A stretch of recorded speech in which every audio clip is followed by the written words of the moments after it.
Hello guys, in this video I'm going to show you how you can change language in the Facebook app on your Android mobile. So first of all, open the Facebook app.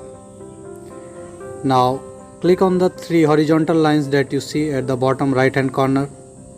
So it will open up the menu. Now scroll down till the bottom.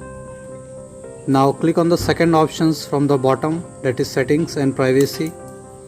Now it will open another set of options. Now click on the third options from the bottom, which is language. You can see the globe icon, that is language.